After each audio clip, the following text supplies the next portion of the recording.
Unbelievable, my lovely, wonderful people. Another area has surfaced in this whole matter. As the Presidential Election Tribunal case continued to grow, we are seeing that they've raised up another issue saying courts lack power to remove any governor or president that has been sworn in. But I'm quick to bring that into perspective. What happened in Imo State? Emeka has already been sworn in, right? And in less than 3 months or so, he was removed and hope was brought in. And yet they tell us courts lack power to remove any governor or president. Now, president in the case, because in this case now, the president in this matter now is Tinubu. And they, even with all this stack up of evidence revealed, with all the evidences revealed, they want, they are saying leave it as it is. And that's why they were very hasty in pronouncing on March the 1st who Nigeria's president is without adequately proclaiming and putting all the numbers together. Then on May the 29th, while Nigerians were saying, please, can we adequately and truly wait for the numbers to be put together in terms of the court's matter to finish, then we know who the president is, or rather than having two inauguration in case it is not Tinubu. They ignored every single warning and went on to carry out inauguration. Now, because you've carried out inauguration, you are saying to us that nobody can remove the president. So are you saying if it was fraudulent, we should accept it as it is, and nobody should speak? Just accept it, just take it that way. Please don't forget to give us a thumbs up, like us, share, subscribe. Let's get all the details. Court lacked the power to remove any governor or president who has been sworn in.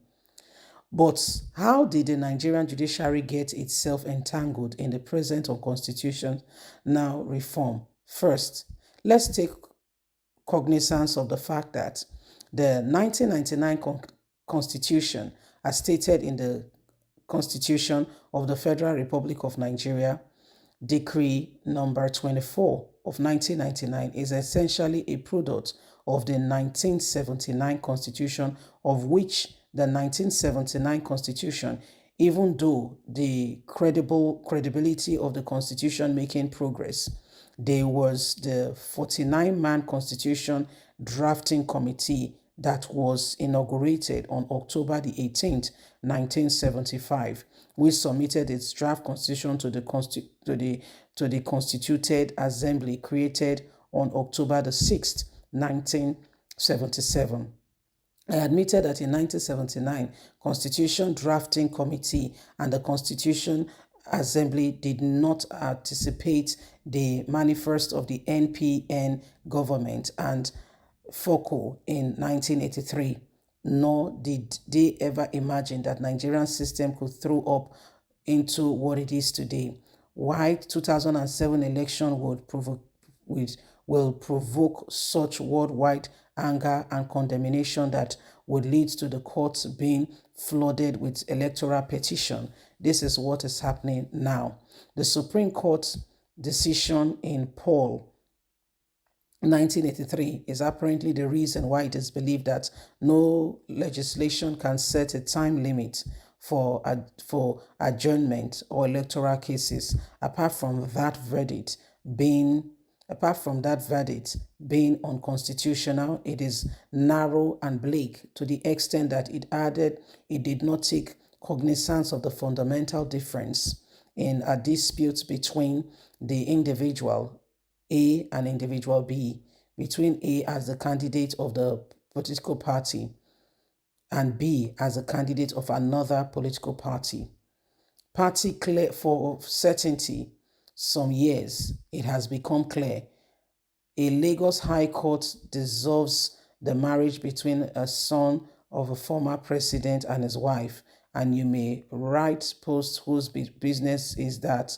How does that affect the principles of petrol product, tuition fee, or terrestrial institute price of fish in the market? As best, the case was between two individuals and at worst, between their families.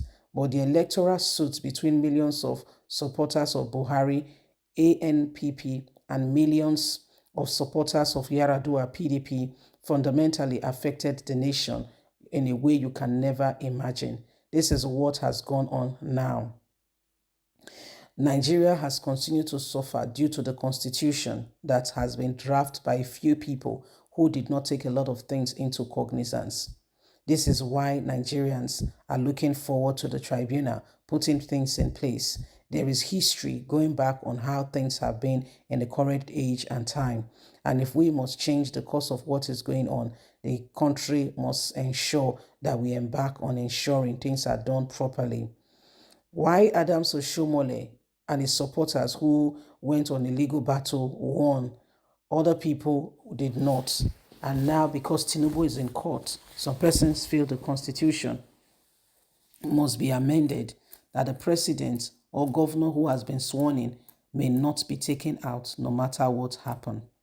So this is what is going on now, and this is why, everybody is wondering. Some persons are trying to quote, going back in memory lane and saying, nothing can remove a president or a governor who has been sworn in. But in this same very country, not another country, Governor Hope was removed. Okay? The person before our brother Oshomole was removed. This is not the first time. Most of the states where we don't have the same, they are not following the May 29 swearing in. It is because of what has gone on. Most of those states is because there was, there was court cases here and there, and it led to one thing or the other, and they could not follow the normal electoral year and swearing in.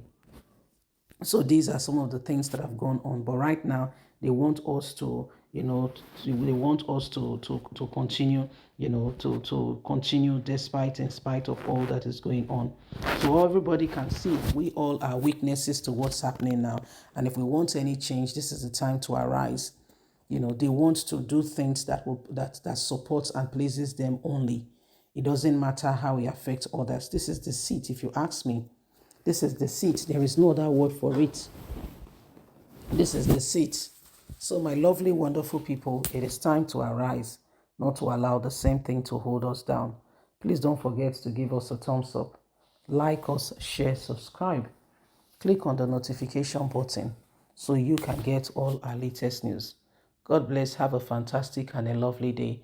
And from us, it's bye for now. Remember, you have a voice. Bye-bye.